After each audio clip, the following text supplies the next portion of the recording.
el tallo encefálico y tenemos el nivel del hígado, del estómago y parte del ahora tenemos que mencionar el plexo de Auerbach y el submucoso de Mechner están en constante comunicación con el parasimpático y simpático. Si nosotros vamos a iniciar el proceso de digestión, ¿qué tiene que funcionar? El parasimpático tiene que iniciar la contracción del tubo digestivo, tiene que iniciar la producción de enzimas, la producción de hormonas, todos los procesos necesarios para la digestión. ¿De acuerdo? Entonces tenemos diferentes estímulos que van a estimular al sistema nervioso parasimpático. Estímulos visuales, vemos algo agradable que nos gusta y ya está. Empezamos a producir saliva, el esófago, el estómago, todo el intestino se empieza a contraer y a producir enzimas. Vemos olores que nos agradan de comida y demás y ya empieza a trabajar el sistema nervioso parasimpático. Y lo mismo sucede cuando es algo desagradable, en este caso el sistema nervioso simpático. No se olviden que el nervio más importante para todo lo que es la inervación del tubo digestivo es el nervio vago. ¿De acuerdo? Porque va a estar en relación con el esófago, estómago y parte del intestino. ¿De acuerdo? ¿Hasta qué parte? Hasta parte del colon transverso. ¿De acuerdo? Hasta parte del colon transverso va a dar inervación todo lo que es el sistema nervioso autónomo. El resto, ¿qué le va a dar? Le va a dar junto con los ganglios mesentéricos y parte de lo que es el sistema nervioso simpático. ¿Qué más tenemos que mencionar? Ahí tenemos a plexo mientérico de Auerbach, a plexo submucoso de Mechner. Esos dos van a estar en constante contacto con el sistema nervioso simpático y parasimpático. Estimula la contractilidad y la producción de enzimas y hormonas. Si es el simpático, se tiene que inhibir. Ahora, saben que el sistema nervioso simpático viene desde arriba, desde la cadena simpática cervical, con sus ganglios cervicales superior e inferior, y se va a combinar con la cadena simpática torácica. En cambio, el otro viene desde los pares craneales de arriba y va a terminar en región sacra. ¿De acuerdo? Entonces, ambos van a estimular, ya sea con sus neurotransmisores preoposinápticos, para estimular a ambos plexos o para inhibir ambos plexos. Ambos tienen que ir. Hemos explicado que el plexo mientérico de Auerbach, ¿cuál es su principal función? Contractilidad. Y el submucoso de Mechner, secreción de enzimas, hormonas, todo lo necesario para la digestión y también controla la motilidad. ¿Dónde está localizado esto? En la capa muscular, porque es contracción. ¿Y esto dónde va a estar? En la submucosa. Como está aquí en la capa muscular, ¿cuántas fibras tenía? Circulares, longitudinales. Entonces, más o menos así es el intestino. Imagínense que este verde es la fibra circular. Entonces, si esa fibra circular se contrae, ¿qué va a hacer? Va a disminuir el diámetro. Ahora, las fibras longitudinales vienen en este sentido. Si se contraen, ¿qué va a suceder? Esto, se va a cortar. Entonces, con movimientos circulares y longitudinales, va desplazando el bolo alimenticio. A excepción del estómago, que tiene su tercera capa, que va a ser las fibras oblicuas, el resto va a cumplir todo ese mecanismo de propulsión. ¿De acuerdo?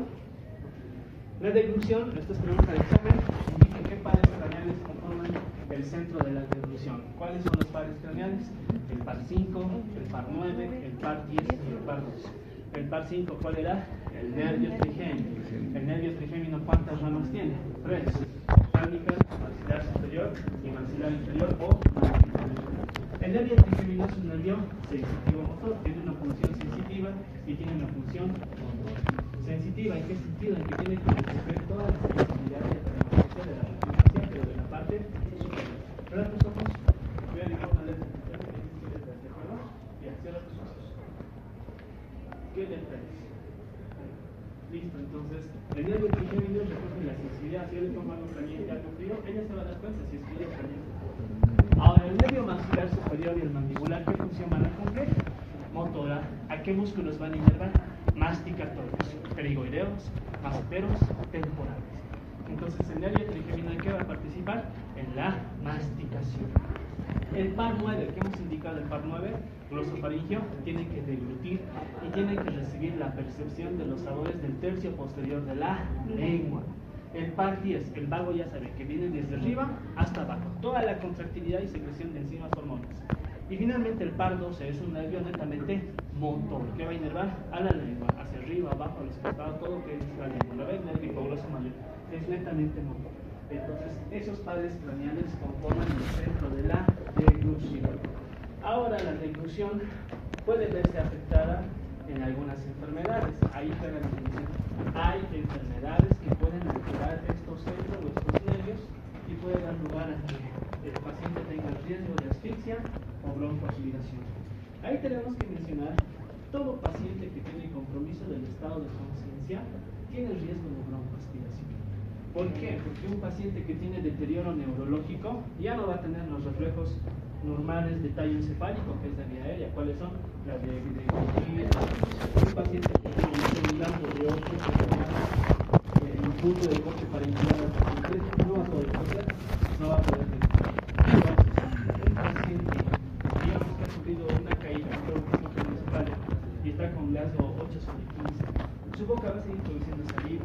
¿Qué va a suceder? Le va a subir vía aérea, no va a poder respirar, tiene riesgo de hipoxia y asfixia. Lo mismo, puede entrar objetos extraños por el mismo trauma. Imagínense que se rota un diente y entra vía aérea. Como no hay reflejo de tos conservado, no va a poder eliminar riesgo de broncoaspiración de asfixia. Ahora, hay enfermedades que van a comprometer. Entonces hay tumores en fosa posterior. Fosa posterior, ¿con qué tiene relación anatómicamente? Con el tallo encefálico, allá está el foramen magno. Entonces los neurocirujanos entran y hacen resección del tumor que se encuentra en fosa posterior. Hay casos en que el paciente puede presentar complicaciones que se llama el síndrome de pares bajos. Anota Diana, síndrome de Wallenberg, síndrome de pares bajos. Tienes indicado que parece menso, pero van a investigar qué es el síndrome de pares bajos. Como los pares bajos están comprometidos, el paciente no va a tener buena función en los pares 9, 10 y 12. ¿Por qué? Porque han sacado un tumor y han entrado en contacto con el origen de esos nervios a nivel del tronco encefálico. Entonces el par 9 no funciona. ¿Creen que va a poder deglutir normalmente? No, el paciente produce saliva todo el tiempo, como no puede deglutir, empieza a tener algo revés. Todo el tiempo está bien. El par 10, todo el tubo digestivo, va a estar colado porque no hay buena contractilidad y no hay buena producción de enzimas y hormonas. El par 11, ¿qué función cumplía el par 11? Levantar los hombros, los movimientos en cuello, anterior, flexión, extensión, movimiento de lateralidad. Como no tiene fuerza en los nervios accesorios, ¿cómo va a estar su cabeza? Como esos muñequitos, ¿no ven? Así va a estar temblando todo el tiempo su cabeza, o va a estar a un lado o al otro lado porque no tiene fuerza en el accesorio. El hipoglóser motor tampoco. Entonces un paciente que no puede deglutir, no puede toser, está comprometido su vía aérea. ¿De acuerdo? Es un síndrome de pares bajos. Ahora, ¿cuántas fases tiene la deglución? 3 fases. Una se llama la fase bucal voluntaria, la otra es la fase faríngea y la tercera es la fase esofágica. Y bueno, como está en nuestro dibujito, en la fase, pueden verlo de ahí, más o menos. ¿Por qué se sientan ahí? Ahí en el fondo podrían. Uy, ya no se comunicaba. ¿Ya? ¿Algo? ¿Ustedes siguen viendo? No. Ya. ¿Se lo prende? ¿Qué? ¿Se lo prende? Para atrás. La de tele.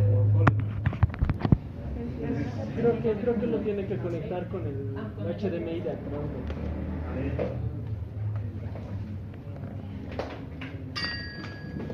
No prende, ¿qué te hago?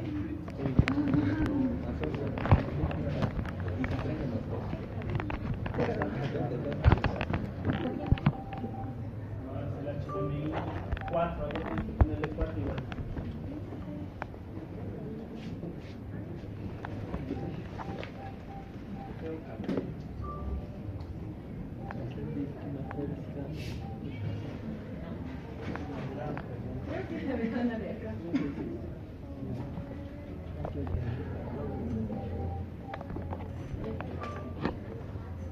¿Ya? El 4.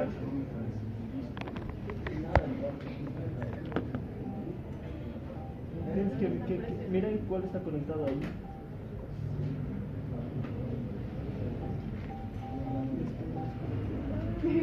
Hazlo tú.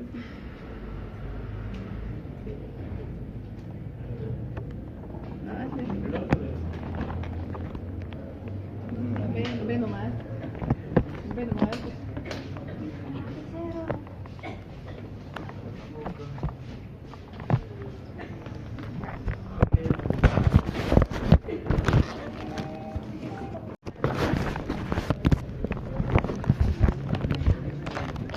Como esta es nuestra imagen, ahí tienen la carita.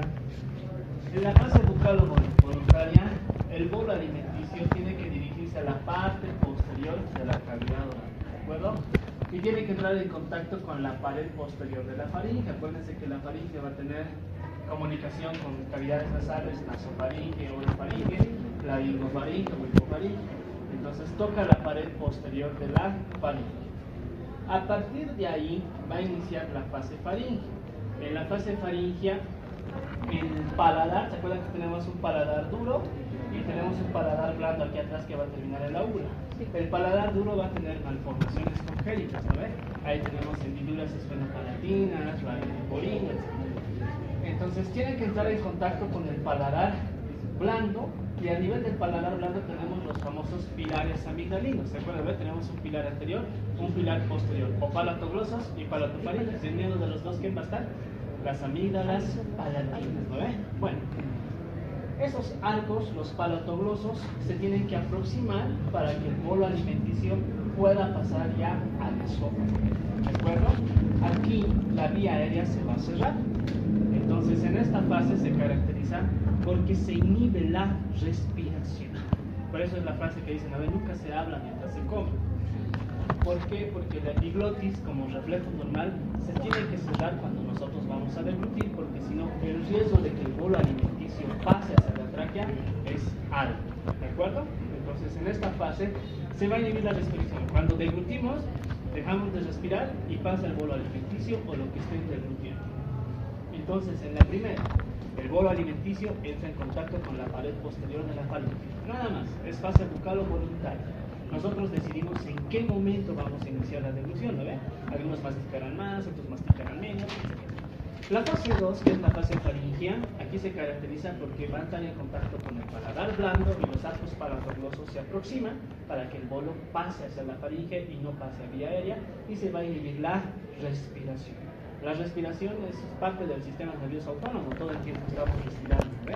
Respiramos de manera involuntaria, pero también es una constante vital que podemos hacerlo voluntario. Yo puedo decir en qué momento hacerlo voluntario, decir cuántas veces puedo respirar, pero no lo puedo controlar todo el tiempo. Algún momento uno se distrae, se despista y nuevamente ya es un reflejo voluntario, ¿de acuerdo? Entonces, aquí la respiración se va a inhibir. ¿Ya? Y en la fase 3, en la fase esofágica, se va a activar todo el peristaltismo mediante el centro de la deglución. En este caso va a participar el par-10, y el músculo liso del esófago se tiene que empezar a contraer para enviar el bolo alimenticio. ¿Hacia dónde? Hacia el estómago. Entonces, a medida que va progresando el bolo alimenticio, ¿quién se va a relajar? El esfínter esofágico inferior. Permite el paso del bolo alimenticio y ese esfínter nuevamente se tiene que cerrar. ¿Qué o quiénes favorecen a que el esfínter esofágico inferior no se relaje así nomás? Para que ese esfínter pueda mantenerse todo el tiempo cerrado, ¿quién tiene que estimular? El nervio vago. ¿Y quién más también va a favorecer que esté cerrado? La gastrina. ¿Qué es la gastrina? Es una hormona que es producida por las células G. Tiene su receptor que se llama CCKB, receptores de colecistocinina gastrina. Esta hormona es una hormona endógena, que quiere decir que se libera a la sangre, circula y vuelve a la célula parietal para unirse a su receptor. ¿Y qué le va a indicar a la célula parietal? Iniciar la producción de ácido clorhídrico. Perfecto. Una vez que ya inicia la síntesis del ácido clorhídrico, imagínense, hemos empezado, hemos masticado, pasa a la faringe, luego va a empezar a llegar al esófago, ¿no ven? Fase bucal o voluntaria, fase faringea, fase esofágica. A medida que el bolo va bajando, una vez que ya llega al estómago, no puede haber reflujo. No puede, porque el contenido ácido va a pasar al esófago. Entonces, ¿qué tiene que hacer el esfínter esofágico inferior? Contraerse. ¿Quién va a favorecer esa contracción? El nervio vago y la gastrina. Como la gastrina le ordena a la célula parietal iniciar la producción de ácido clorhídrico, con más razón, el esfínter tiene que estar cerrado. Listo. Entonces, de esa manera se va a generar el paso del bolo mediante la fase esofágica hacia el estómago. Ya hemos explicado que tenemos ondas primarias, ¿vale? Cuando deglutimos se generan ondas primarias. Si por alguna razón alguien no masticó bien, ese bolo alimenticio permanece ahí con un tránsito lento, tomamos agua con la intención de ¿qué? De generar nuevas ondas de contracción, y esas nuevas ondas van a vencer esa resistencia y van a permitir el paso del bolo alimenticio. ¿De acuerdo? Hasta ahí queda claro, ¿no ve? Ya. Ahora vamos con el estómago. El estómago tiene la capacidad de distenderse. Hay literaturas que indican que puede almacenar hasta 2 litros. el libro de Ford maneja de 1 a 1.5 litros, ¿de acuerdo? Puede extenderse entre 1 a 1.5 litros. ¿Qué función tiene pues el estómago? Formar ácido clorhídrico y con el bolo alimenticio formar todo lo que denominamos quimo, ¿de acuerdo? Quimo. Hemos explicado que el quimo tiene una coloración transparente, por eso cuando el paciente dice vomitado transparente es un vómito de origen gástrico, ¿de acuerdo? Ahora, al estómago le toma aproximadamente 1 hora desencadenar lo que desarrollamos el vaciamiento gástrico, ¿de acuerdo? Le va a tomar 1 hora para que el estómago se contraiga y todo lo que está en el estómago pase a tubo digestivo, pero en este caso al intestino delgado, ¿de acuerdo? Bien, ¿qué factores favorecen a que el estómago se pueda contraer? Inervación entérica. ¿Quiénes conformaban el sistema nervioso entérico? Plexo de Auerbach, plexo submucoso de Peyronie. Inervación parasimpática, ¿por quién? El nervio vago. Inervación simpática, ¿por quién? Ganglio celíaco. Entonces tenemos factores que van a favorecer su contracción, el vaciamiento gástrico, y factores que se van a oponer. ¿Quién más tiene que favorecer para que el estómago se contraiga? La colecistocinina. La colecistocinina tiene dos funciones. La primera es favorecer que la vesícula biliar se contraiga para que pueda mandar sales biliares hacia el intestino delgado.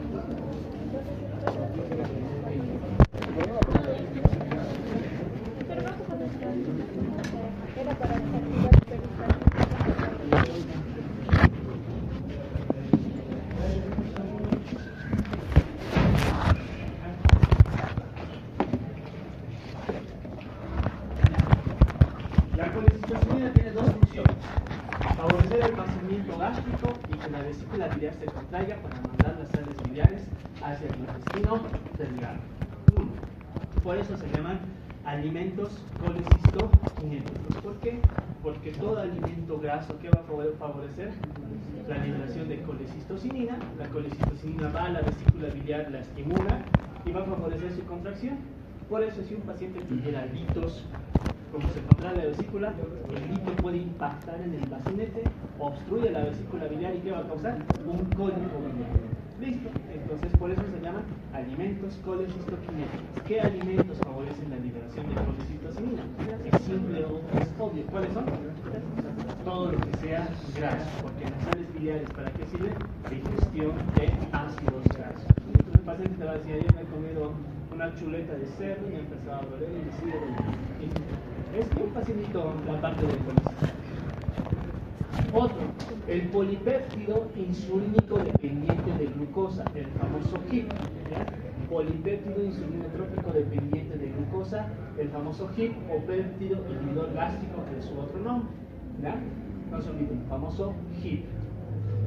Esos dos. Este HIP va a tener un efecto incretino a nivel del tubo digestivo. ¿Alguien sabe qué es el efecto incretina por parte del tubo digestivo? Se supone que está en el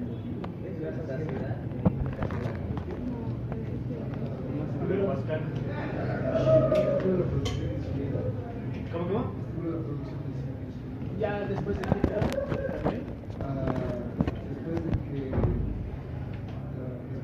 la ingesta de carbohidratos. Cuando una persona consume carbohidratos, el páncreas libera mayor cantidad de insulina gracias a unas hormonas que se llaman hormonas con efecto incretino. ¿Dónde se producen, Charlie? ¿Dónde se producen esas hormonas? En el intestino. O sea, el tubo digestivo produce hormonas que estimulan al páncreas para que libere mayor cantidad de insulina. ¿Habrá alguna enfermedad donde haya problemas con la insulina, el cual me sirva a estimular mediante incretinas? La diabetes. ¿Qué tratamiento conocen para la diabetes? Metformina. La metformina ya no es primera línea. Las guías ADA 2016 dicen que se tienen que utilizar análogos del polipéptido glucagón tipo 1, los famosos GLP-1. Eso se tiene que utilizar. Pero en nuestro medio, pues no. El problema ya es costo-beneficio. ¿Ya? Costo-beneficio. Por eso me decía, nos han enseñado IBPs de nueva generación que ya cuánto cuesta un Daviso bacán, cuesta 18 bolivianos. ¿Cuánto cuesta un omeprazol? 1,80. ¿Cuál cree que va a comprar el paciente? Se llama Sony 1,80. Entonces a veces si bien tenemos guías, la realidad es diferente, se usa lo que hay, lo que se tiene. Pero bueno, eso no significa que desconozcan la guía, ¿no ven? Entonces, el análogo de GLP tipo 1, ¿qué hace? Son fármacos que tienen el mismo efecto que estas hormonas, es decir, efecto incretina. Se toma el fármaco ¿qué va a hacer? Estimula el impacto de mayor cantidad de insulina. Eso hacen estas hormonas. Las hormonas consumimos carbohidratos, se estimula al páncreas, libera mayor cantidad de insulina y se pueden metabolizar esos carbohidratos. Porque al final la diabetes, ¿qué es? Es un tema de carbohidratos, ¿no? Glucosa, hiperglucemia. Listo. Ahorita vamos a mencionar un poco más. Todos estos están involucrados en el vaciamiento gástrico, ¿de acuerdo? Ahora no se olviden que tenemos un esfínter pilórico. ¿Para qué era el esfínter pilórico? Para evitar el reflujo del contenido duodenal hacia el estómago. Era el esfínter pilórico. Hemos explicado que el contenido del duodeno, del intestino delgado, puede causar más daño a la mucosa gástrica que el contenido ácido que manda al intestino delgado. ¿De acuerdo? No sé si le escuchan mal o perdón. La úlcera péptica es cuando el paciente tiene úlcera en el estómago o en el duodeno. ¿Cómo se llamaba antes? Síndrome ulceroso péptico. El paciente venía, les decía, tengo un dolor aquí en el abdomen y no se justificaba por nada y la primera sospecha era que había una úlcera. El problema es que ¿cómo podemos saber dónde está la úlcera? ¿Con qué estudio? Endoscopía, ves una endoscopía, ves la mucosa gástrica, ahí está la úlcera, o vas al duodeno, ahí está la úlcera. El detalle es que como el paciente viene y a veces la clínica puede ser inespecífica, tú no sabes qué poner, no vas a poner úlcera gástrica y resultaba que era duodenal, úlcera duodenal y era gástrica. Para librarse de eso, ¿qué le ha puesto como nombre? Úlcera péptica.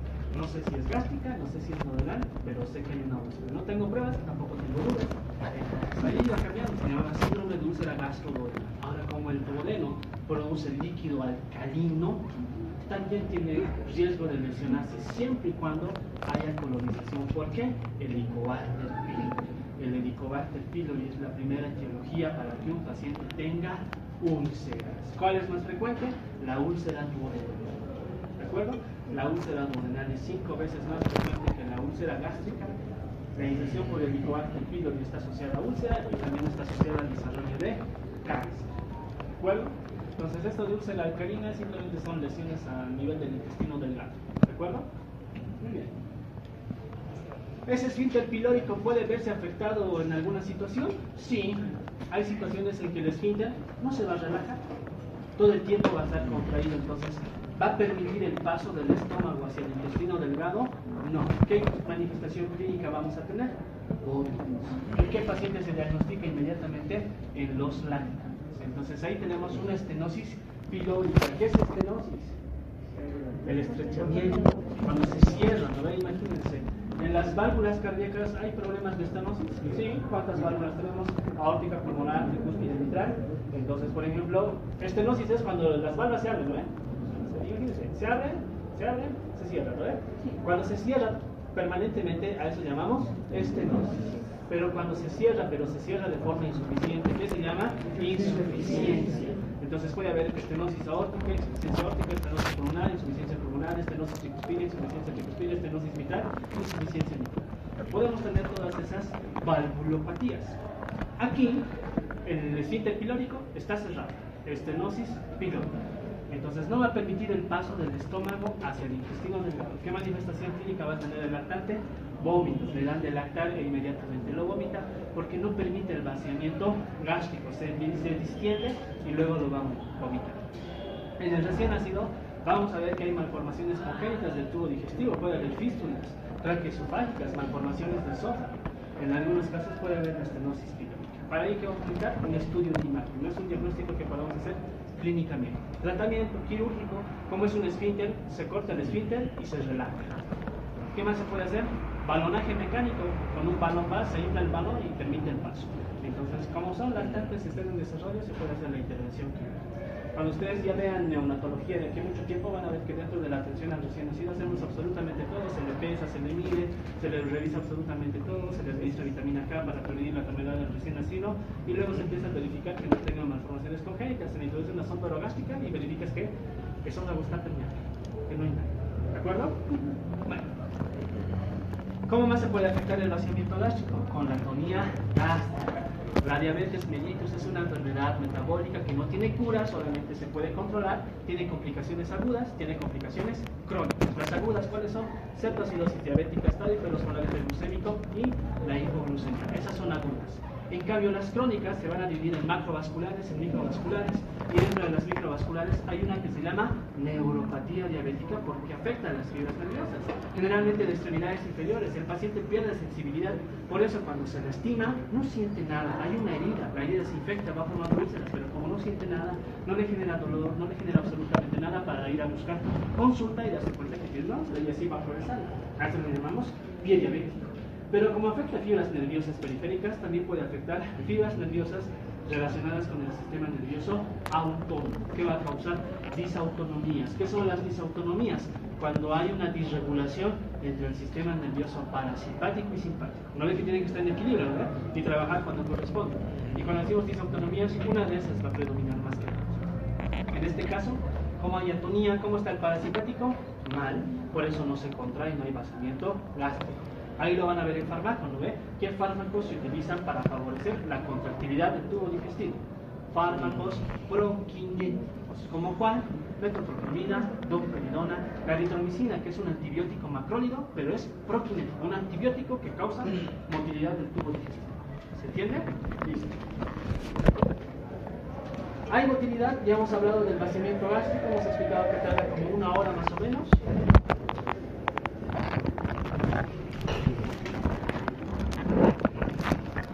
Se le ha entrado un fierrito a mi jugo y creo que ya no me pasaba.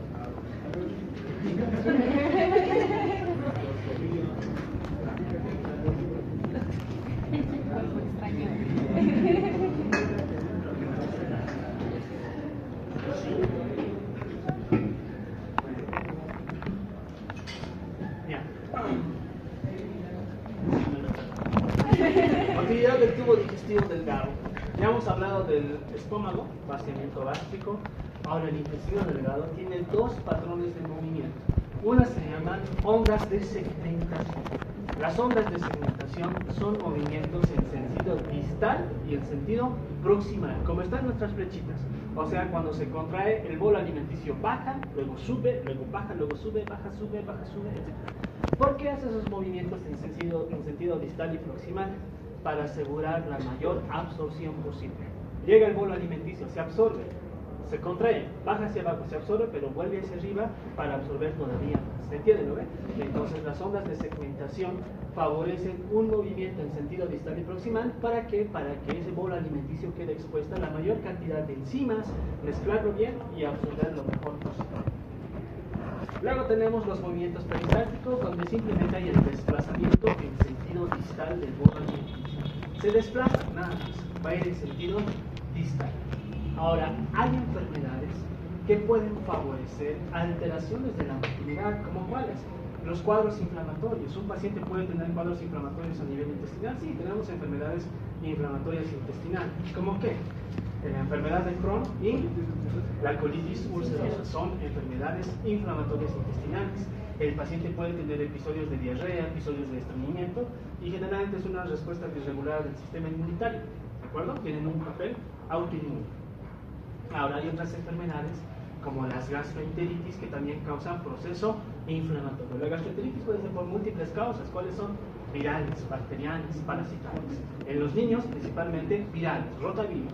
Las enfermedades virales se autolimitan como cualquier proceso. En cambio, las bacterianas sí requieren cobertura antibiótica. En los niños no es lo mismo que en los adultos. En los niños puede aparecer primero shigellosis. En los adultos, Escherichia coli. Pero en los adultos hay más. Hay salmonella, Escherichia coli, hay el Campylobacter jejuni, etc. Ahora, la E. coli tiene variantes. Hay enterohemorrágica, enterotoxigénica, enterohemolítica, enteroinvasiva, enterocitotóxica. Tiene variantes y fenotipos. Pero sigue siendo E. coli. Y hay que dar la cobertura antibiótica de acuerdo a lo que estamos sospechando. Parásitos, ¿no? ¿Cuál es el parásito que más nos gusta en los niños? Giardia, en los adultos. Giardia lambia, ¿qué más? Cryptosporidium, ¿alguno más? ¿Esos más? ¿Qué? Ya, las amebas, complejo entamoeba, dispalmos, ya. Las amebas pueden causar parásitos. Entonces los adultos hay, pero cuando hablamos de parásitos, el principal mecanismo ¿cuál es? Contaminación del agua, no hay más. Contaminación del agua, es lo primero que hay que pensar. Cuando vemos parásitos, hay que pensar que ha habido contaminación de alimentos o del agua por una contaminación del ambiente que involucra el mecanismo fecal oral, ¿lo ve? Listo. En cambio, bacterias ya es de otra manera, pero también es fecal oral. Sin embargo, pensar en un adulto parásitos no es muy frecuente, es más probable que sea bacteriano. Por eso se pide estudios para eso, ¿verdad? ¿Qué estudios para eso hay? Citología de moco fecal, coproparasitológico simple sería coprocultivo y toxinas, en caso de que estuviéramos sospechando Clostridium. ¿Listo? Entonces, si es gastroenteritis, ¿cómo va a estar la motilidad? ¿Normal, aumentada o disminuida? Aumentada, porque hay un proceso inflamatorio.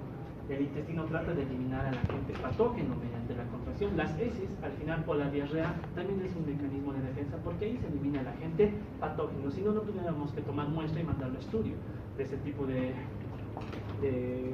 no le vamos a decir fluido de muestra, ¿de acuerdo?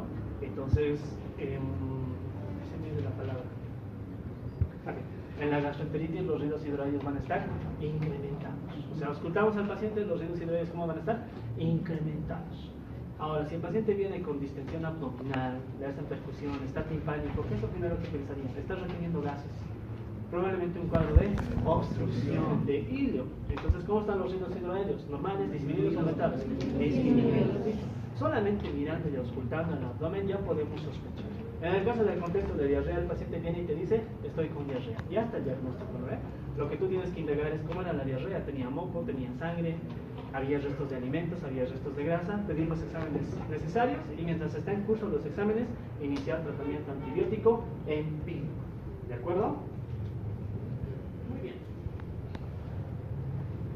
En el intestino grueso también hay patrones de movimiento, también son dos. Uno se va a llamar los movimientos de propulsión de masa, que va a tener mezclado, segmentario o agitación austral. El intestino grueso tiene Hausas, ¿no ven? Que son fondos de sal. Entonces, eso simplemente ¿qué hacen? Hacen agitación Hausal de una a otra, ¿de acuerdo? El otro son movimientos de propulsión de masa, tienen que movilizar las heces fecales. Entonces, el intestino grueso tiene dos funciones. ¿Cuáles eran? Reabsorber agua y movilizar la materia fecal. ¿Cómo moviliza la materia fecal? Mediante estos dos patrones de movimientos, la agitación austral y la propulsión de masa. Nada más. Si te pregunto, uno de los siguientes patrones no corresponde al intestino delgado. O el intestino grueso presenta uno de los siguientes patrones de contracción. ¿Se entiende, no ven? Ahora hay diferencias. A nivel del intestino grueso, ¿por qué es importante la reabsorción de agua? Porque del 100% de la materia fecal, ¿cuánto se compone de agua? 75%. ¿Cuánto va a ser materia sólida? 25%. Entonces, por eso tiene la consistencia que tienen las heces. Nuestro cuerpo necesita reabsorber agua todo el tiempo. ¿Cuánto de porcentaje de agua tiene nuestro cuerpo? 65.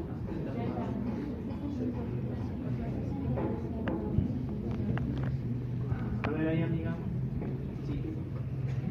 ¿Cómo es la fórmula del agua corporal total? Eso ya es vicio 1. Tal vez hasta ahí.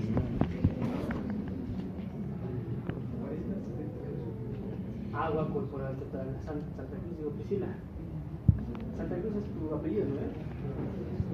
Priscila.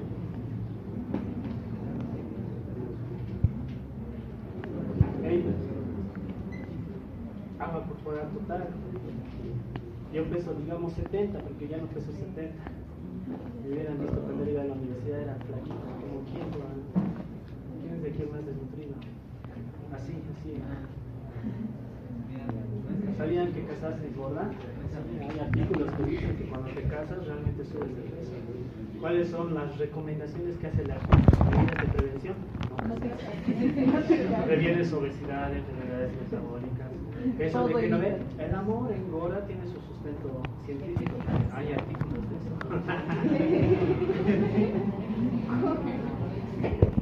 Alguien, no se pase. ¿Por cuánto se multiplica, digamos, que peso 70 kilos? ¿Cómo se dice? Los chicos son el futuro de los chicos. ¿Qué? ¿Son de los 10 servicios?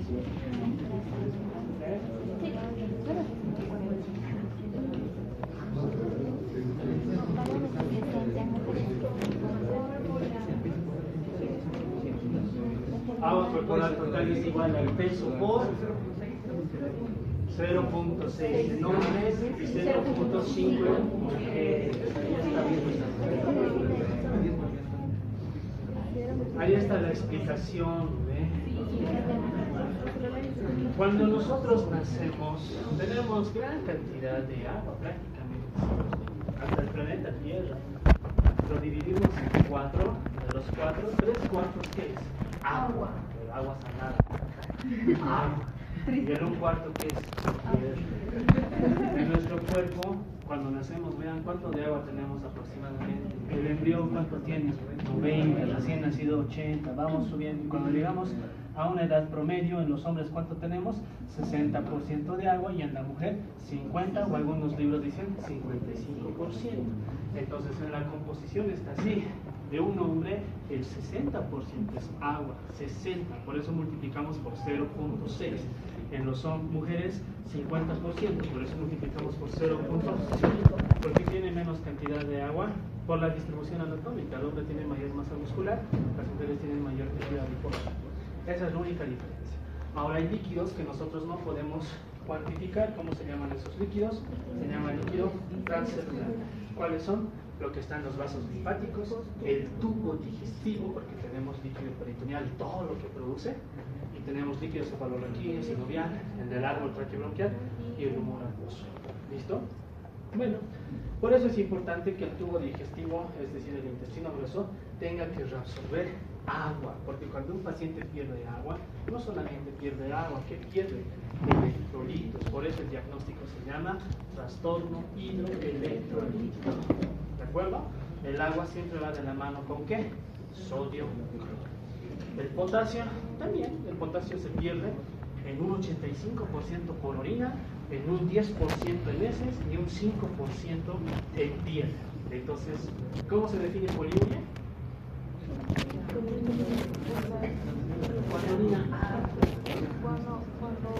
Cuando el paciente tiene diuresis mayor a 3.000 mililitros en 24 horas.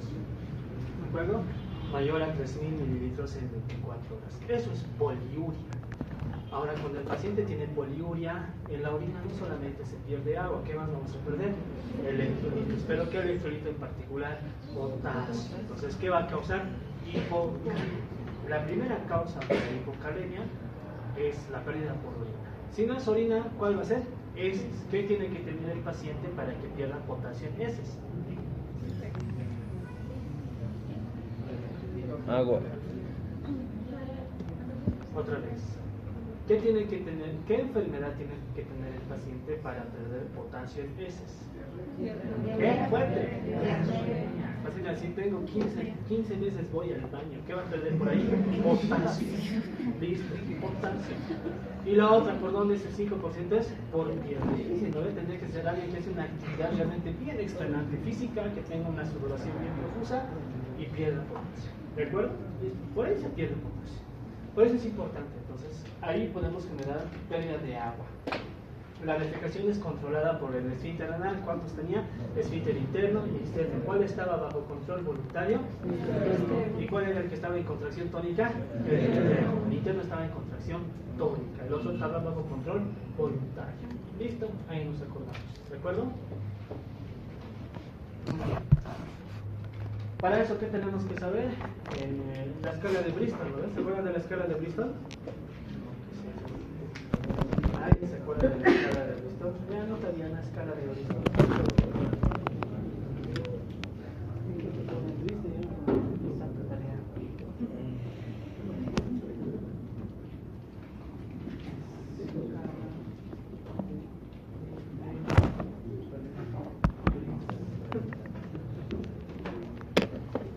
Ahora que cada que vayan al baño se van a fijar qué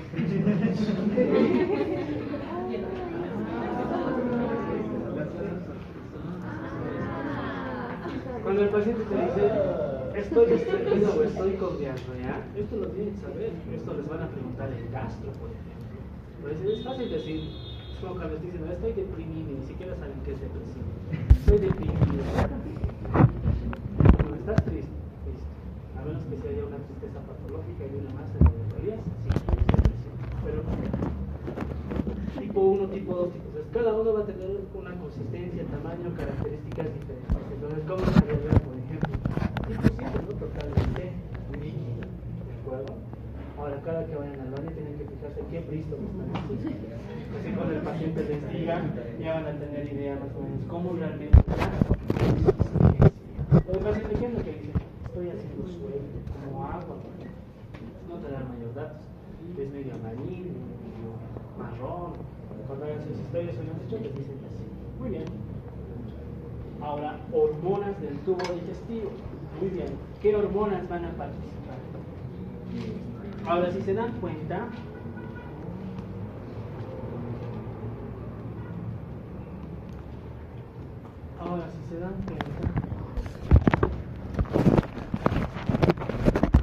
todo el parasimpático tiene que controlar todo. A ver, imagínense, yo empiezo a tomar mi juguito, ya voy a iniciar la digestión, ¿vale? Fase bucal voluntaria, fase faríngea, fase simpática.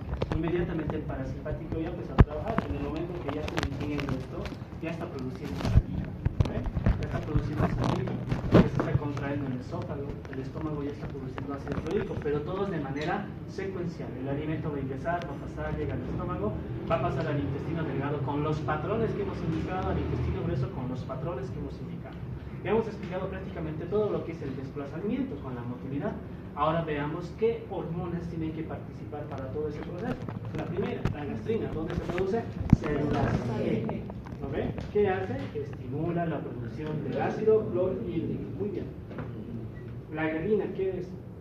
La hormona de la saciedad, del hambre, del apetito. ¿Es un blanco terapéutico actualmente? Sí. ¿Hay alguna enfermedad en que a mí me sirva controlar su apetito? En los obesos, ¿no ves? Los pinches gordos, me inhibes y ya está, no tiene hambre. Pero antes de tomar conducta, muchos optan por hacerse cirugías, por ejemplo, balón gástrico, ¿no? Se ponen un balón en el estómago que ocupa el espacio, el balón da la sensación de que el estómago ya está distendido, ya no consume alimentos. Y como hay menor espacio, el consumo es lo mínimo. O se hacen mangas gástricas, ¿no? Disminuyen el tamaño del estómago. Entonces, antes de tomar otras medidas o un tratamiento farmacológico, hacen cualquier cosa menos actividad física. Entonces, hormona de la saciedad, del apetito. La secretina, ahorita vamos a ver qué función cumple, dónde se produce, dónde se libera. Participa igual en lo que es la síntesis de enzimas en el intestino delgado. ¿De acuerdo? La colecistocinina, ya hemos indicado, se produce para favorecer la contracción de la vesícula. Incretina, ahí está. ¿Cuáles son las hormonas con efecto incretina? Péptido similar al glucagón tipo 1 y el GIP, ¿no? Péptido inhibidor gástrico o hormona insulinotrópica dependiente de glucosa. Entonces, cuando se les pregunta cuáles son las hormonas con efecto incretina, ¿cuáles son esas dos? GLP-1 y el GIP. Pero yo quiero el nombre completo, no atención. ¿Qué van a tener que poner? Análogo de glucagón tipo 1 y polipéptido insulinotrópico dependiente de glucosa. Esas son hormonas con efecto incretina. ¿Qué hacen? El tubo digestivo libera estas dos hormonas para que el páncreas libere mayor cantidad de insulina. ¿Me sirve para algún tratamiento? Sí, ya hemos explicado que nos sirve como parte del tratamiento de la diabetes. ¿Ya han llevado antidiabéticos en su anterior semestre? ¿Cómo se clasifican los antidiabéticos? Son 6 familias.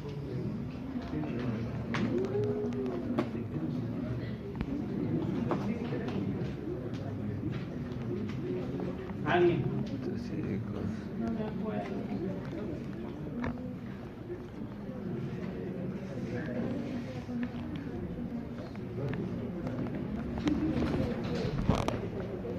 Son 6 familias.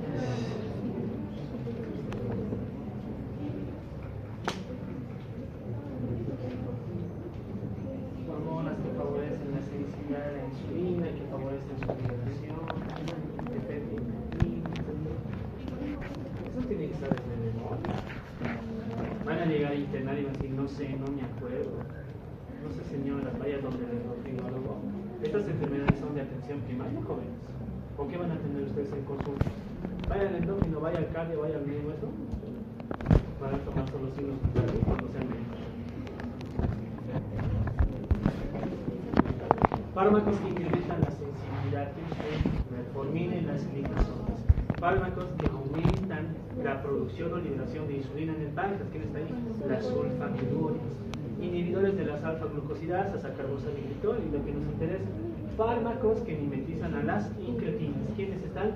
Análogos de péptidos de glucagón tipo 1. Ahí está. Ya sabemos que es una incretina y esta es la primera línea de tratamiento actualmente, según las guías ADA 2026, para la diabetes mellitus tipo 2.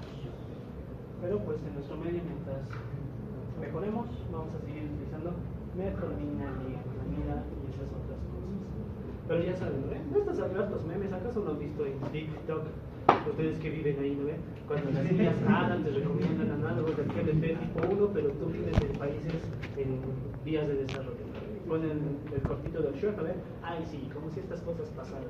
Esto es pura fantasía y de locura. Ha salido algo de eso con esto. Y eso se entiende cuando no estudian el tema, ¿no? Porque si le lee, qué divertido. Bueno, todas estas hormonas van a participar. Ahí tenemos la tablita de nuestro por colecitocinina, donde se produce URNI1, favorece la contracción de la vesícula biliar, es decir, la secreción de las sales biliares. ¿Para qué sirven las sales biliares? Digestión de ácidos grasos. ¿Junto a qué? A las enzimas pancreáticas. La colecitocinina también tiene que favorecer la secreción de enzimas por el páncreas exógeno. La gastrina, donde se producen las células G del arto gástrico, que va a estimular la producción de ácido clorhídrico. ¿De acuerdo? Ácido clorhídrico. La grelina, ya hemos explicado, la hormona del apetito, de la saciedad, del hambre. El péptido similar al glucagón tipo 1 tiene un efecto incretina y dice, aumenta la liberación de insulina, donde se produce intestino delgado. Polipéptido insulinotrópico dependiente de glucosa, el famoso HIP. Intestino delgado, ¿qué va a ser igual? Aumenta la liberación de insulina, hormonas con efecto incretino. Y finalmente la secretina, ¿dónde se produce? Listo, no hay más. Ahí está nuestra otra tablita, la tablita del McKenzie. Ahí nos separa, incluso dice neurotransmisores, y están todas las hormonas. Gastrina, células G, ácido clorhídrico. Histamina, donde se produce la histamina. Ya han llevado antihistamínicos, no antihistamínicos, anti-H2. Ya han llevado anti-H2 en farmacología. ¿Dónde se produce la histamina? En las células enterocromáticas. ¿Cuál es su receptor? H2. ¿Y qué estimula a que la célula parietal produzca ácido clorhídrico? La somatostatina, ¿qué es la somatostatina? ¿Dónde se produce? En las células D. ¿Qué hace? Inhibe la producción de ácido clorhídrico. Entonces tenemos factores que favorecen la producción y factores que inhiben la producción de ácido clorhídrico. La acetilcolina, ¿qué era? ¿Parasimpático o simpático? Parasimpático. Tanto acetilcolina. Cuando la acetilcolina junto con el nervio vago estimula todo lo que es la corrección, producción de enzimas, ácido clorhídrico. Péptido liberador de gastrina, la motricina, igual para que libere mayor cantidad de gastrina. Motilina, esto es importante. La motilina favorece la contracción del intestino delgado. Entonces la motilina es un blanco, ¿para quién? Para antibióticos. ¿Cómo cuál? La eritromicina. La eritromicina es un antibiótico macrólido que favorece la contracción del tubo digestivo. Cuando un fármaco favorece la contracción, que se llama prokinético. ¿Cuáles son los prokinéticos? Metoclopramida, domperidona, pero ahí tenemos un antibiótico que es prokinético. El único de de todos los antibióticos que hay. ¿En qué caso se usa, por ejemplo, la eritromicina? Pacientes con hemorragia digestiva. Cuando sangran, se llena de coágulos el estómago y cuando entran con endoscopía no se ve nada, los coágulos adheridos a la pared. Se le administra eritromicina tiempo antes. La eritromicina favorece la contracción del estómago, se hace el vaciamiento gástrico de esos coágulos y permite ver una mejor visualización de las lesiones. Un antibiótico proquinético. ¿Qué proquinético conocen ustedes? Metoclopramida. ¿Para qué sirve la metoclopramida así en lo que ustedes han visto? ¿Para qué se da? Metoclopramida. ¿Para qué se da? Para los vómitos. Pero no tiene que ver nada con los vómitos. La metoclopramida es proquinético, o sea, favorece la contracción, favorece que el estómago haga el vaciamiento gástrico antes de que el estómago lo expulse como vómito. Entonces es proquinético, vaciamiento gástrico y el intestino delgado y grueso cumplen sus actividades. ¿Se entiende, no?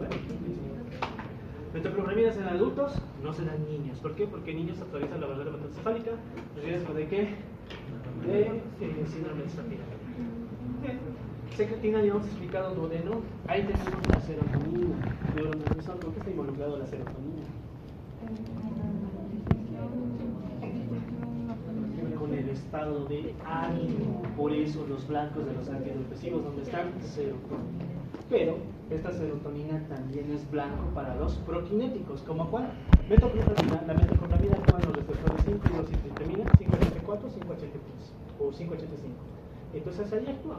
De esa manera estimula un mecanismo proquinético. Serotonina. Colecistocinina, ya hemos explicado. Alimentos colecistoquinéticos, conversión de vesícula biliar, sales biliares, enzimas pancreáticas. Ahí tenemos al enteroglucagón, ayuda a lo que va a ser metabolismo de carbohidratos. El péptido inhibidor gástrico, el famoso KIP, efecto incretina. El péptido Y está involucrado también con lo que es el apetito, como vamos a ver más adelante. El polipéptido pancreático, ese es el páncreas, no se olviden, en sus células P.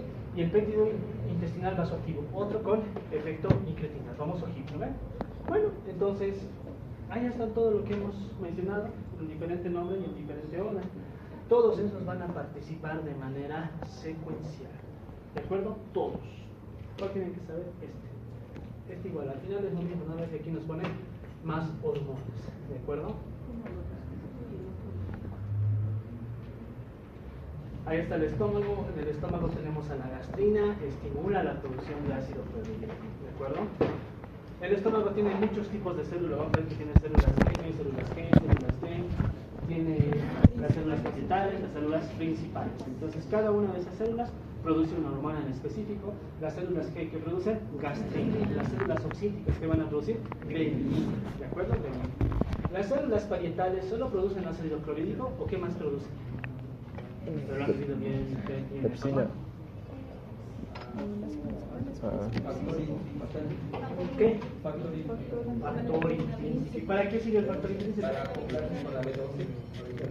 Para la absorción de la vitamina B12. ¿Y para qué sirve la B12? Para crear maduración de ya, para el proceso de eritropoyesis puede funcionar. ¿Causa anemia el déficit de B12? Sí. ¿Qué tipo de anemia? Megaloblástica. Megaloblástica. ¿Sí? ¿Y la B9? Es la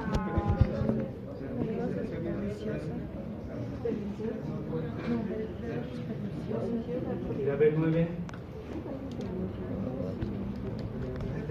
Pero eso ya he visto en Parma. El déficit de la vitamina B9 y B12, ¿qué causa? Anemia megaloblástica. B9 y la B12 es anemia megaloblástica. ¿A qué se llama anemia perniciosa? ¿La B9 dónde está?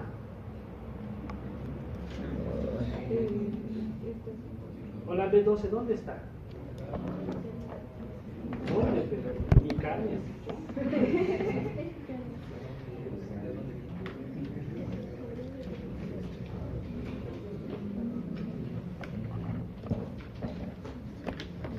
¿Cuál está en la carne? Carnes rojas. La B12. ¿Hay aquí algún vegano? ¿No? ¿Todos comen carne? Bueno. Si yo sé que el déficit de B9 y B12 causa anemia megaloblástica, y viene un paciente y dice, soy vegano, amo a los animales, como plantas, soy herbívoro, bueno. ¿Por qué creen que sea la anemia? megaloblástica? ¿Por B9 o por B12? Obvio, ¿no ve? Por B12, porque es la única de fuente animal. Por eso hacen anemia, pero no hacen anemia, ¿no? Porque la otra está en las hojas verdes, ¿no ve? En verduras o vegetales de hojas verdes. Listo. Ahora, digamos el paciente. El paciente come carne, come verduras, pero tiene anemia. No, creo que la pregunta está mal. Mencionen tipos de anemias. Esofénica, perniciosa, megaloblástica, parasiforme. ¿Qué? Ya.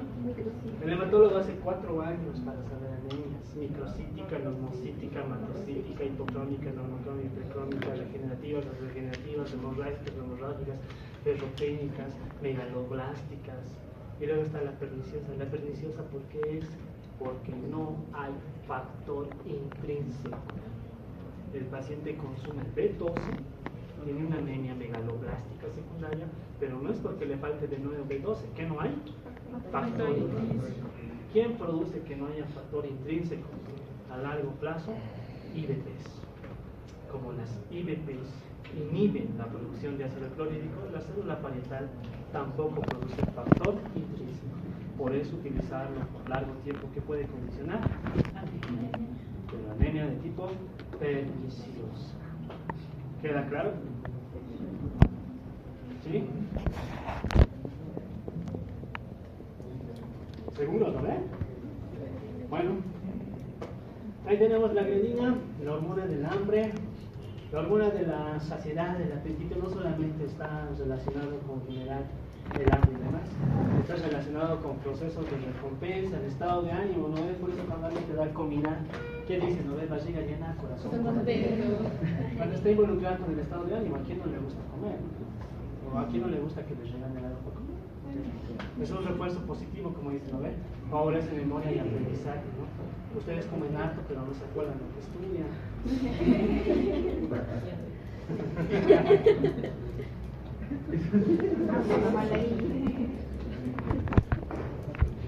Está como el número en un momento dijo algo que es que fue vaya que son ley. Listo, no está relacionado con todo eso.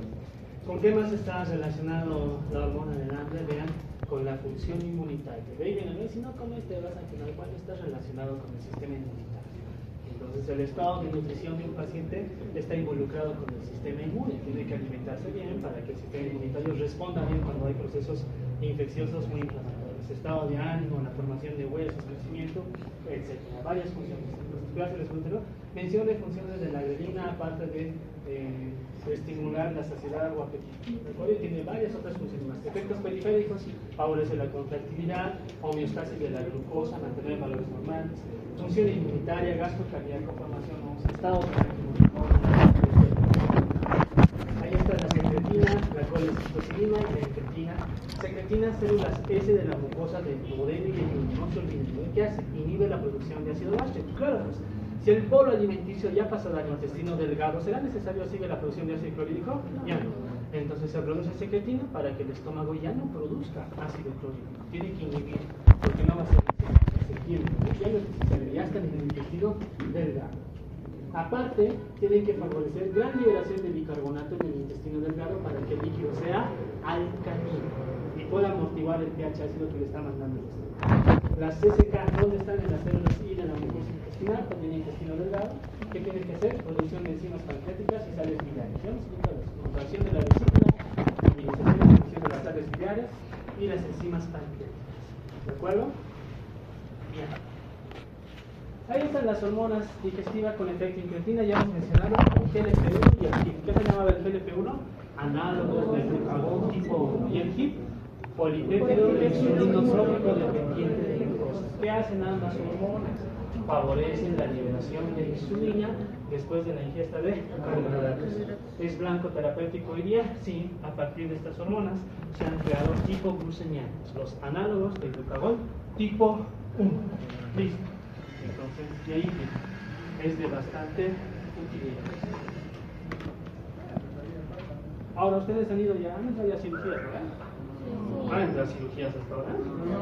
Ni siquiera una laparoscópica.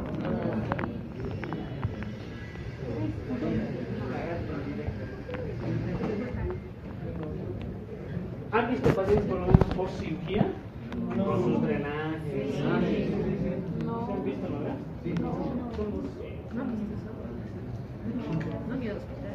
Sí, hemos ido, pero no quiero ir. He ido a limpiar el hospital. Ha sido a limpiar. Pero ustedes tenían tres hospitales a los que tenían tres hospitales. Pero igual en Señor mostraban pacientes.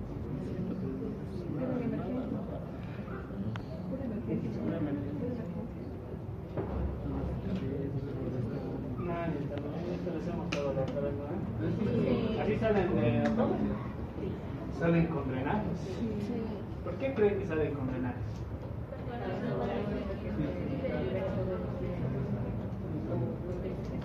Debido a la Pero no salida. está bien. ¿Qué más creen? Debido a la salida de líquidos a ¿Más que eso para qué es? es para la liberación. ¿Has eso desagrado o no en la cirugía? Ay, pues no. ¿Para qué dejan el drenaje? ¿No han llevado drenajes todavía en cirugía? ¿Han debido llevar? Entonces, dicen que sí. ¿Cómo se clasifican? No me acuerdo. Hay drenajes tubulares, laminales,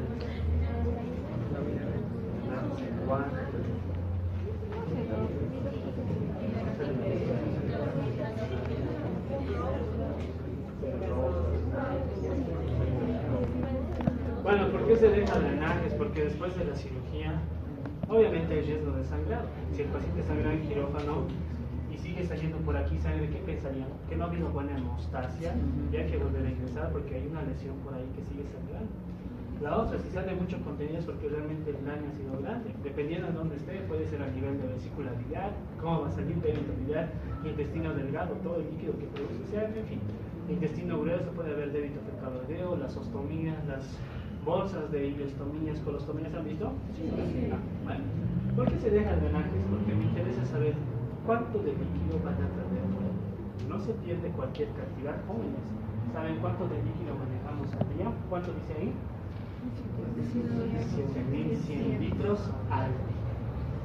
Saliva, 1.200. Producimos 1.2 litros de saliva. ¿Quién lo diría, no? ¿Cuánto producía una llamita, no? 1.200 ml de saliva. El estómago, ¿cuánto produce de ácido clorhídrico? 2.000. Vean cuánto trabaja en partes. 1.2. Sales biliares, ¿cuántos? 700. Intestinales, ¿cuántos? 200. Sumado, ¿cuánto sale? 7.1. ¿Dónde va esos 7.1? A ningún lado. ¿Quién lo tiene que reabsorber? El intestino grueso. Todo el intestino tiene que reabsorber ese líquido. ¿Y cuánto creen que se va a eliminar en heces? 200 ml. Por eso tienen la consistencia que tienen. Todo esto se tiene que reabsorber. Porque no solamente es agua, que también tiene elementos químicos: sodio, cloro, potasio. ¿De acuerdo? Eso. En cirugía, ustedes en teoría han aprendido a hacer balances, manejo de soluciones particulares, ¿no? Han hecho balances hidroelectrolíticos, ¿no ven? O estoy equivocado, no creo. Dependiendo Dependiendo de qué. no hay mucho.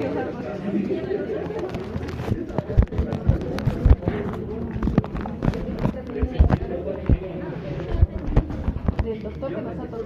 Digamos que el paciente está con sonda nasogástrica y por esa sonda nasogástrica ha salido 2 litros. Bilioso. ¿Cuánto de potasio y de sodio ha perdido por ahí? ¿Cuánto ha perdido? Digamos que está con un drenaje biliar, igual por allá ha salido 2 litros. Está con sonda urinaria, ha orinado 4 litros en 24 horas. ¿Cuánto de sodio, potasio, cloro ha perdido por esos 4 litros? No se puede. Sorpresa, sorpresa.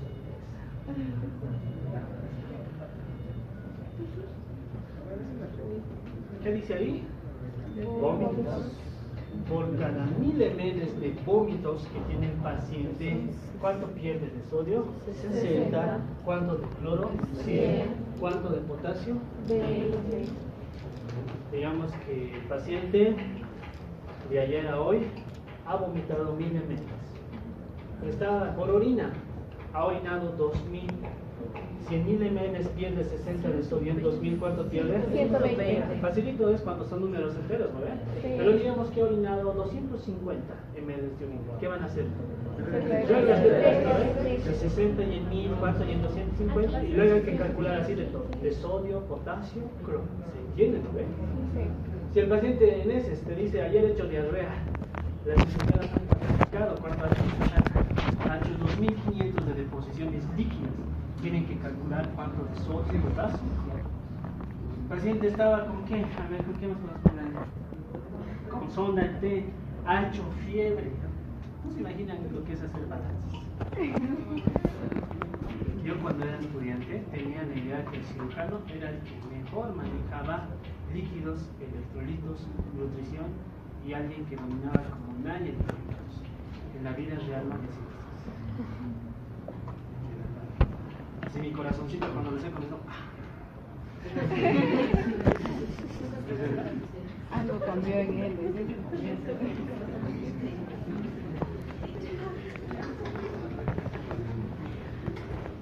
Luego te llaman y te dicen necesitamos nutrición para enterar. Pero tú eres el experto en nutrición. ¿Qué cosa? Es como cuando el cardiólogo te llama para arritmias, pero entonces el cardiólogo no es arritmias todo el tiempo.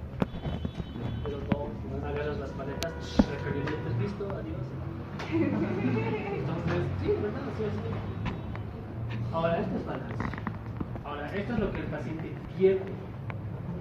¿Cómo sucede cuando ya le damos soluciones? Es igual lo que tienen que saber de memoria, ¿no ven? La solución glucosalina isotónica tiene 1000 ml. En esas 1000 ml tiene 0.45 gramos de cloruro de sodio y tiene 25 gramos de glucosa. En 0.45 gramos de cloruro de sodio tiene 77 miliequivalentes de sodio, 77 miliequivalentes de cloro, y los 25 gramos de glucosa aportan 100 kilocalorías. Listo. Si es por 4.5, 120.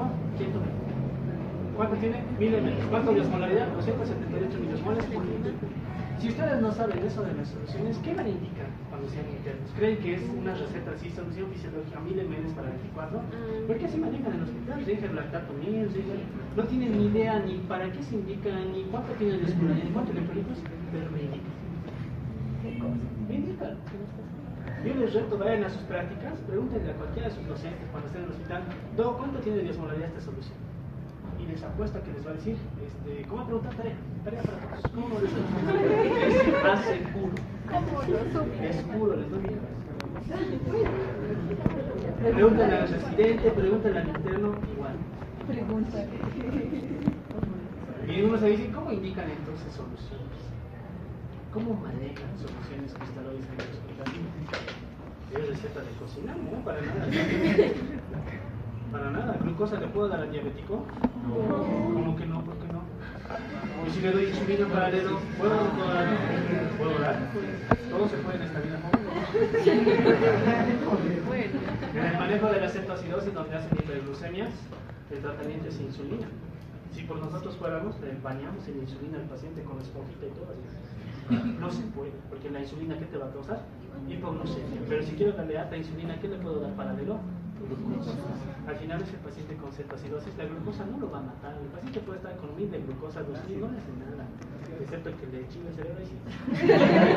Lo que lo va a matar en la cetoacidosis es la acidosis, eso lo va a matar al otro, ¿qué lo va a matar? La osmolaridad elevada. Entonces, si no saben nada de esto, ¿qué van a hacer? Lo típico, y voy a las visitas médicas, al L4, al L3. ¿Cuántos gramos de glucosa tiene la dextrosa? 50%. Te miden, no sé. ¿Y cómo estás indicando nutrición para enterar si no sabes? ¿Cuánto de insulina le estás dejando? 10 unidades. ¿Por qué 10? No sé. ¿Por qué? Porque aprenden como si fuera una receta.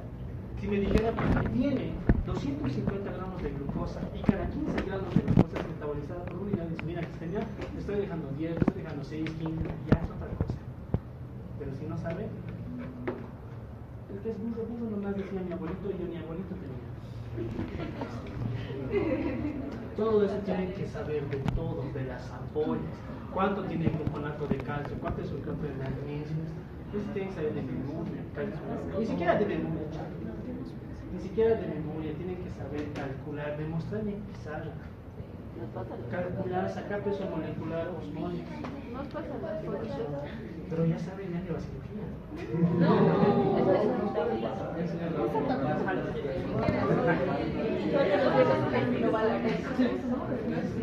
Bueno, nos pasan las fotos. en ese 7.1 litros, les voy a pasar. Eso está en fotito, tengo yo transcrito todo eso. Esos 7.1 litros se tienen que resolver, porque si no perderíamos 7 litros de agua y aparte sodio, potasio, cloro y otras cosas más.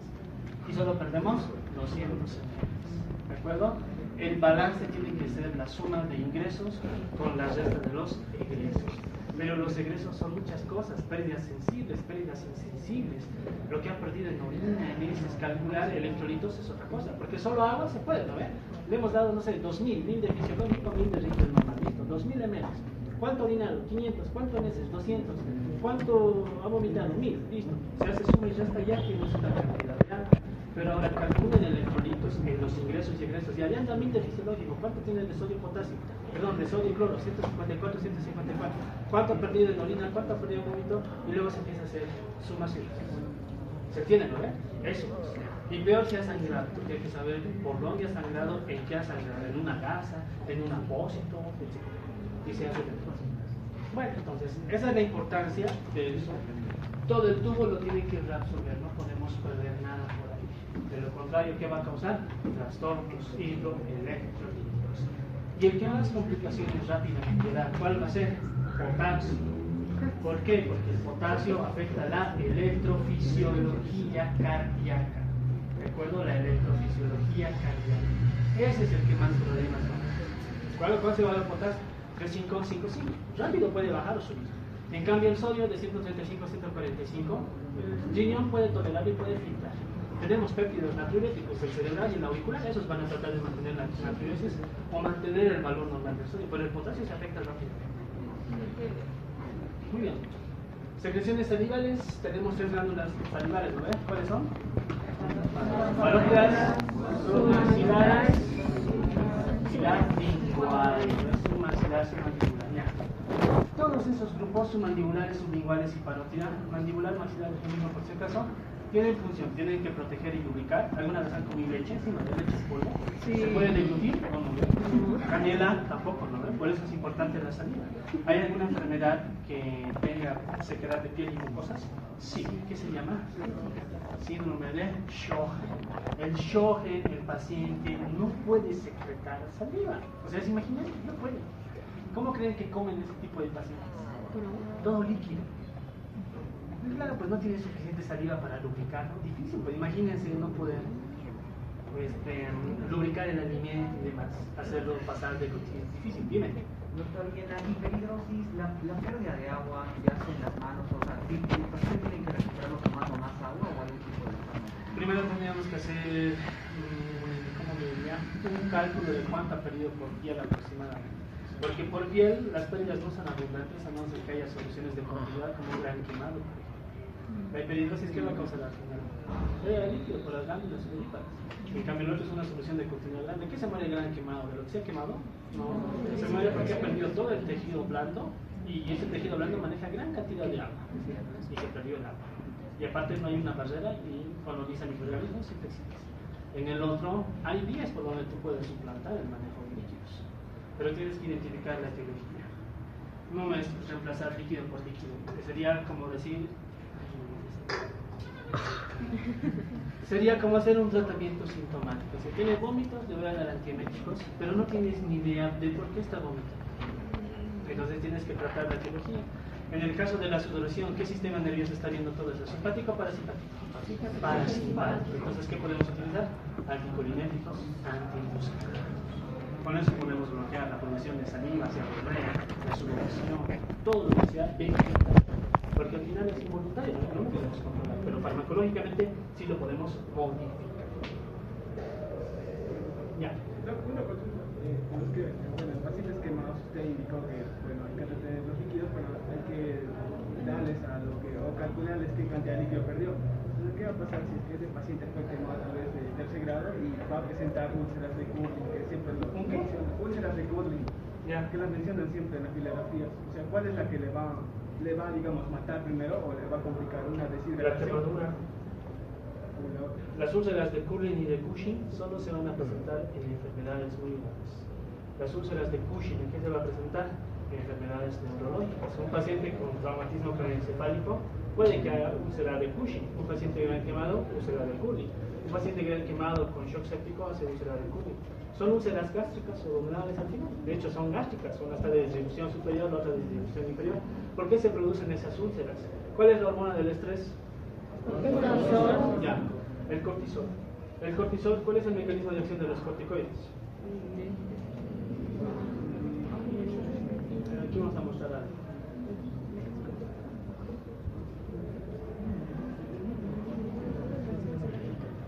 ¿Eran ahí dentro de esta idea? 10.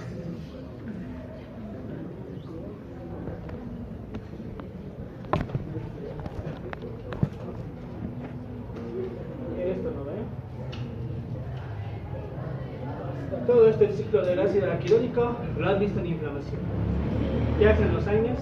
Se inhiben a la ciclooxigenasa, pero de la ciclooxigenasa tenemos COX-1, COX-2. ¿Qué hacen los corticoides? Los corticoides inhiben a la lipocortina, que es parte de la fosfolipasa A2. Entonces, si yo le doy AINES, voy a inhibir a la ciclooxigenasa, pero el ácido araquidónico, ¿dónde va a ir? A la lipoxigenasa, produce leucotrienos. Si yo doy corticoides, inhibo a la fosfolipasa y corto todo este ciclo del ácido araquidónico y no se produce ningún mediador inflamatorio. ¿De acuerdo? Dentro de esos mediadores inflamatorios, ¿cuáles me interesan a mí?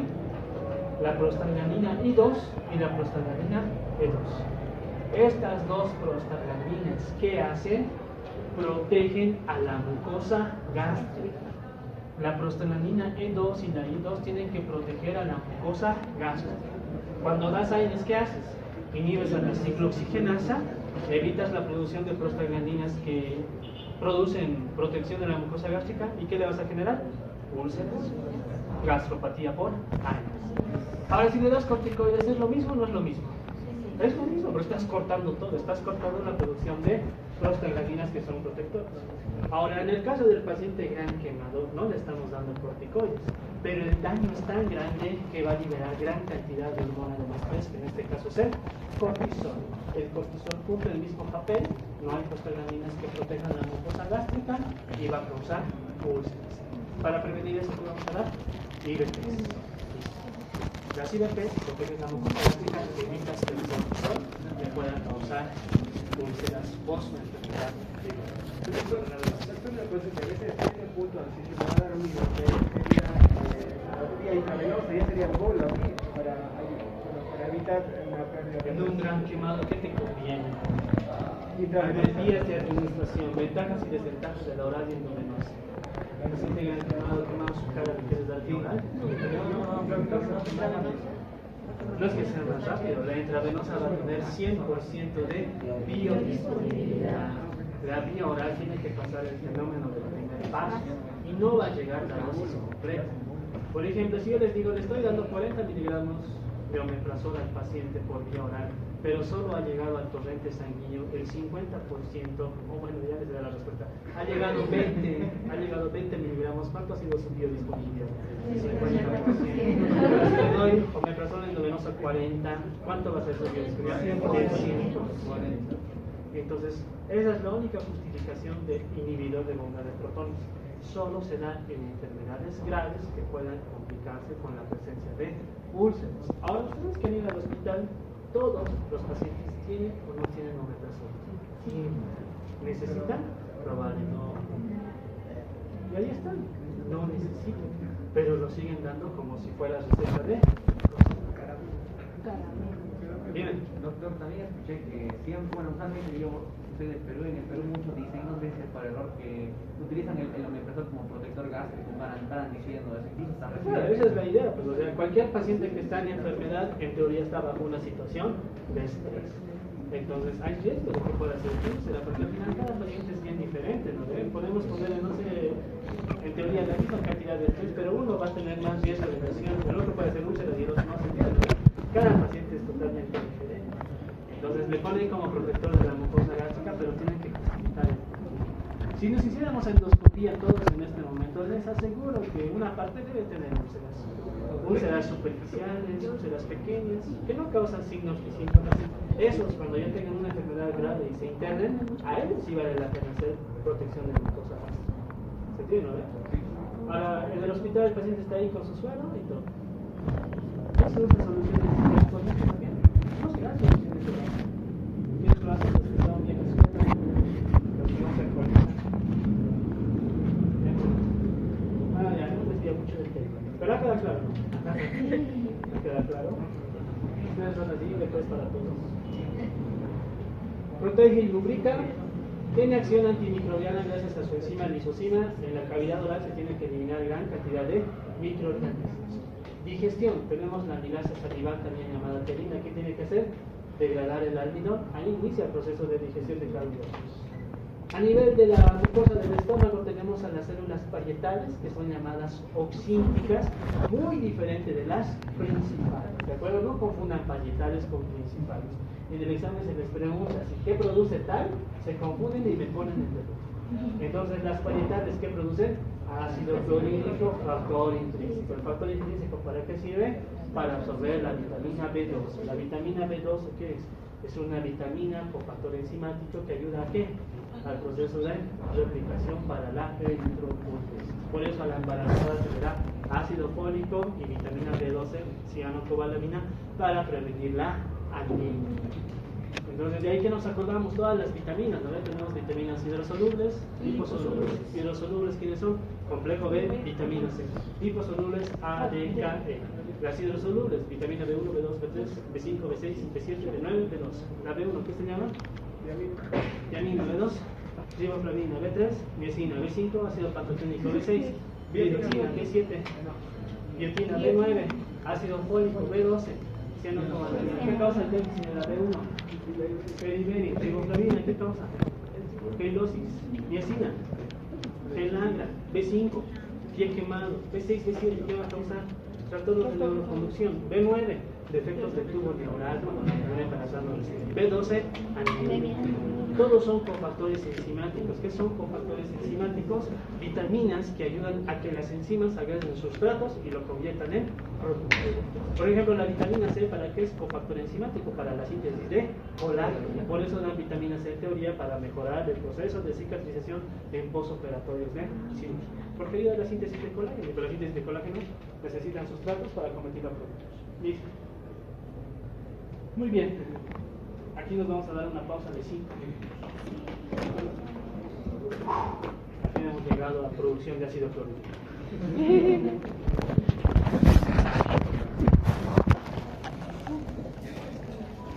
Este es el estímulo neurógeno, el otro es el estímulo endógeno y el tercero es el estímulo parácrino. ¿A qué se refiere eso? Se refiere al origen de donde va a provenir el estímulo. Estímulo neurógeno, ¿quién es? Acetilcolina. Cuando hablamos de acetilcolina, hay que acordarnos del sistema nervioso parasimpático. Entonces, el parasimpático libera acetilcolina tanto para su neurotransmisor pre como sináptico. ¿Y a qué receptor se va a unir? M3, al receptor muscarínico M3. Entonces, el parasimpático, a través de un mecanismo neurógeno, estimula la producción de ácido clorhídrico. El endócrino. Para el endócrino tenemos a la gastrina. La gastrina es liberada por las células que forman parte de las células del estómago. Esa gastrina pasa al torrente sanguíneo y luego tiene que circular para unirse al receptor, que es el receptor CCKB, el receptor de colecistocinina gastrina, ¿no? El receptor de gastrina colecistocinina. Entonces la gastrina ya es endógeno porque se libera al torrente sanguíneo. Luego tenemos un mecanismo parácrino, significa que hay una hormona que se va a liberar y va a actuar en la célula de al lado, al lado ¿Cuál es esa célula? La célula enterocromafín, que va a liberar histamina, y la histamina se va a unir a un receptor que es el receptor H2. ¿Dónde está localizado el receptor H2? En la célula parietal. ¿Dónde está el receptor de colecistocinina gastrina? En la célula parietal. Entonces, y el receptor M3 en la célula parietal. Todas están en las células parietales. Ahora, si nosotros vamos a este esquemita, fíjense, esto es muy importante. Ahí están las diferentes células que conforman el estómago.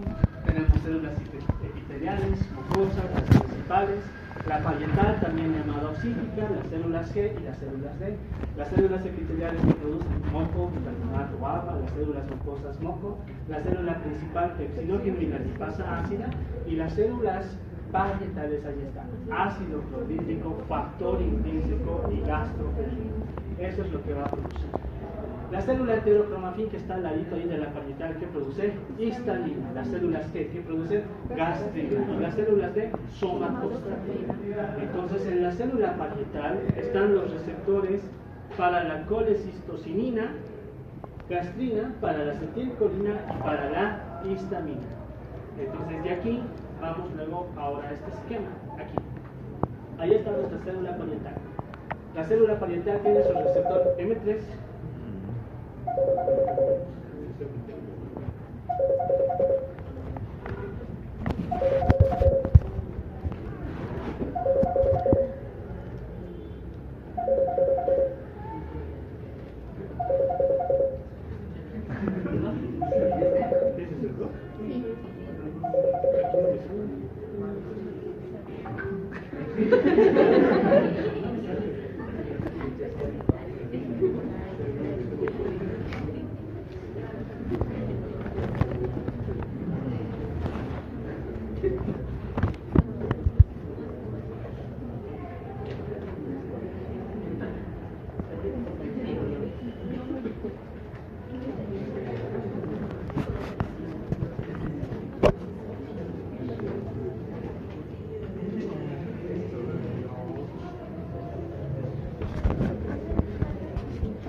Ahí está nuestra célula parietal, está con todos sus receptores. Receptor M3 actividad para el mecanismo neurológico. Receptor CCK, PNP o CCKP para actividad. Receptor H2 para la histamina. Ahora, estos tres son los mecanismos.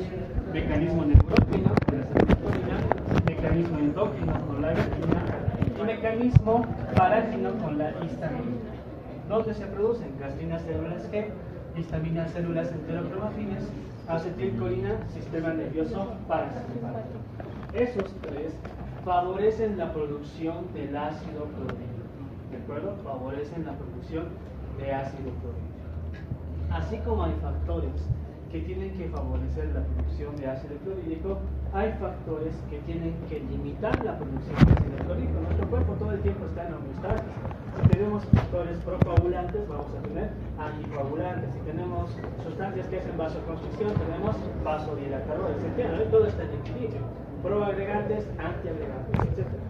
Entonces aquí tenemos factores 3 que favorecen la producción de ácido clorhídrico. Ahora, ¿quiénes se van a oponer? La somatostatina. En las células D se produce la somatostatina y este inhibe la producción de ácido clorhídrico. La prostaglandina, la E2 y la I2. Esas se unen a su receptor F3 y evitan la producción de ácido clorhídrico. Estas dos son factores protectivos de la mucosa gástrica.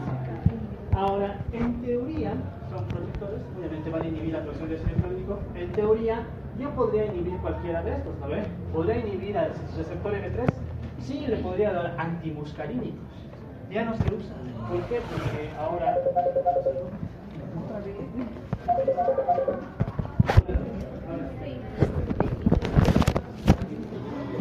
O a los receptores NF, o a los receptores ICKB, o a los receptores H2. ¿Para qué? Para evitar la producción de ácido clorhídrico. Independientemente que inhiba, si yo inhibo al M3, estas dos siguen funcionando. Inhibo estas dos, esas siguen funcionando. Inhibo estas, ¿se dan cuenta, no? Sí. No puedo inhibir absolutamente todo. Y a partir de ahí es que han nacido los inhibidores de bomba de protones. ¿Dónde va a inhibir? Directamente aquí. a la bomba hidrogenio potasio ATPase. Ahí inhiben, y cuando inhiben aquí, independientemente de los receptores, disminuye la producción de ácido clorhídrico. Por eso se llaman inhibidores de la bomba de protones. ¿Cuáles son? Omeprazol, pantoprazol, rabeprazol, esomeprazol. Listo. Todos esos son IBPs, la mayor parte farmacocinética. No todas tienen biodisponibilidad vía oral o vía venosa, a excepción del omeprazol y otros sí tienen. Por ejemplo, el pantoprazol hay vía oral, hay intravenosa y hay otros que son exclusivos para vía oral. ¿Qué se aprende de los IBPs? Los IBPs siempre se administran en ayunas. ¿De acuerdo? 1 hora antes del desayuno en ayunas tiene que consumir. ¿Para qué? Para que mientras está administrando el medicamento, a la hora ya se muestra el efecto farmacológico y recién pueda ingerir alimentos. ¿De acuerdo? Entonces, esta es una característica de los IBPs. Entonces, hay inhibidores de la bomba de protones y hay antagonistas H2. ¿Cuáles son antagonistas H2? Ranitidina, pamotidina, simetirina. ¿Cuál ya no se usa? Ranitidina se ha quitado del mercado el año pasado. ¿En qué fecha? El 10 de mayo. El 10 de mayo se ha retirado del mercado estos fármacos. ¿Por qué? Porque tenía una sustancia, que es el NMDA, que es un factor de riesgo para desarrollar cáncer. Y ese dato no era nuevo, lastimosamente. Ese dato ya se sabía hace 5 años atrás. El problema es que aquí, como todo llega tarde, en cuanto a conocimientos, no se ha podido quitar mucho más antes.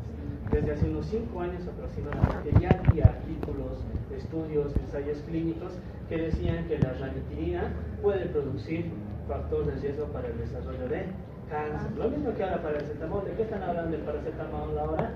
Que está causando cuadros de autismo dentro del aspecto que puede usar, desde que la mujer embarazada consume, etc. Entonces, ¿cuántos de nosotros tomamos omeprazol? ¿Cuántas manes han tomado? Bueno, ¿cuántas manes han tomado paracetamol, etcétera? Se sigue utilizando, ¿se dan cuenta, no? Entonces, ¿dónde están? Ahí tenemos a los inhibidores de bomba de protones. Son estos fármacos: omeprazol, pantoprazol, rabeprazol, lansoprazol, esomeprazol.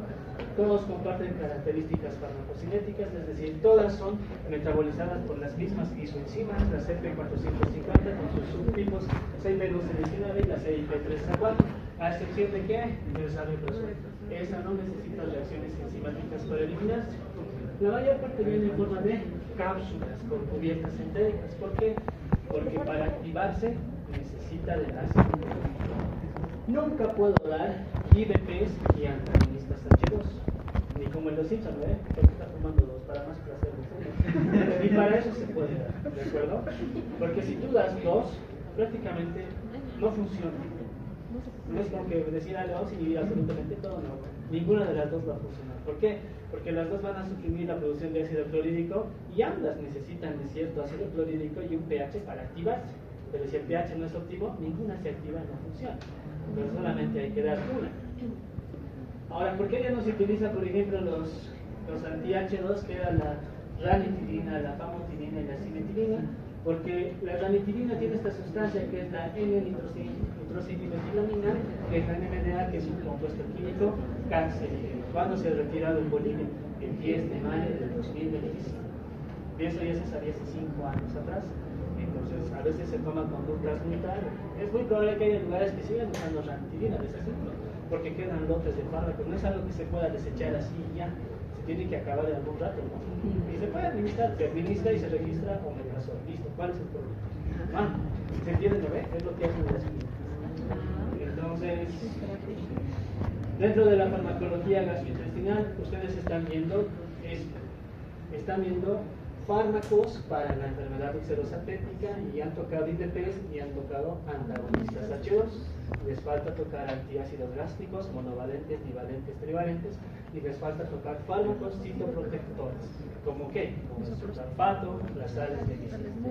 Cuando a un paciente no le puedes dar IBP o no le puedes dar antagonistas H2, puedes optar por estos dos, ¿de acuerdo? O puedes asociar uno con otro, pero no puedes asociar jamás IBPs con anti-H2. Puedes asociar esto con esto, esto con esto, esto con esto y esto.